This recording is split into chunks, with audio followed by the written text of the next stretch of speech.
నమస్కారం. 2025 ఆంగ్ల నూతన సంవత్సరంలో వృషభ రాశి వాళ్ళకి గ్రహాలు విశేషంగా యోగిస్తున్నాయి. 2025 మార్చి 30 శని సంచారంలో మార్పు జరిగి శని భగవానుడు మీనరాశిలోకి ప్రవేశిస్తున్నాడు.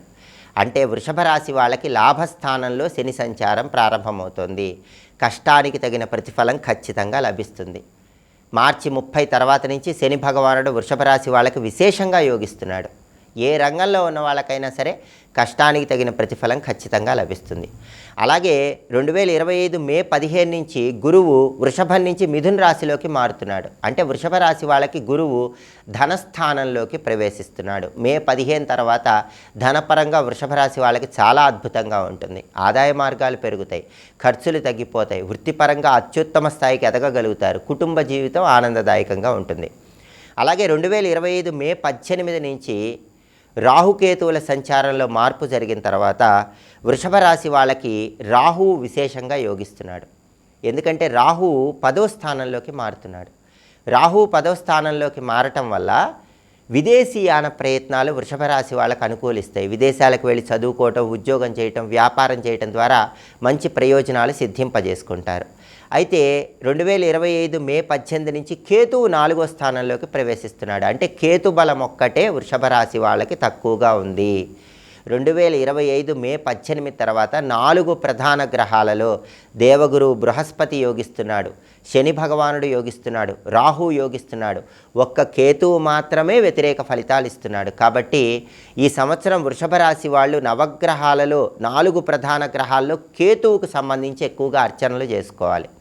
కేతు మంత్రాన్ని జపించుకోవాలి. ఎందుకంటే 4వ స్థానంలో కేతు ఉన్నప్పుడు దానివల్ల అప్పుడప్పుడు ఆకస్మికంగా మాతృవర్గం వారికి ఏవైనా ఇబ్బందులు వస్తాయి. తల్లిగారికి సంబంధించిన అనారోగ్య సమస్యలు రావటం ఇలాంటివి జరిగే సూచనలు ఉంటాయి. అలాగే ఉన్నత విద్య కోసం చేసే ప్రయత్నాలు కూడా కొద్దిగా ఆలస్యం అవుతూ ఉంటాయి. భూలాభము, గృహలాభము ఉన్నప్పటికీ ఆ వ్యవహారాల్లో కొన్ని వ్యతిరేక ఫలితాలు ఉంటూ ఉంటాయి. వీటన్నిటిని అధిగమించాలంటే కేతు మంత్రాన్ని వృషభ రాశి వాళ్ళు ఈ 2025లో చదువుకోవాలి. ఆ కేతు మంత్రం ఏంటో ఇప్పుడు మనం చూద్దాం. ఓం ఐం హ్రీం కేతవే నమః, ఇది మంత్రం. ఈ మంత్రాన్ని ప్రత్యేకంగా మే 18 తర్వాత నుంచి రోజు ఖచ్చితంగా చదువుకోవాలి. ఈలోపు ఆంగ్ల నూతన సంవత్సరం ప్రారంభం సందర్భంగా మంగళవారాలు మాత్రం ఈ మంత్రాన్ని ఖచ్చితంగా చదువుకోండి. దీంతో పాటుగా కేతువుకు అధిష్టాన దైవం గణపతి.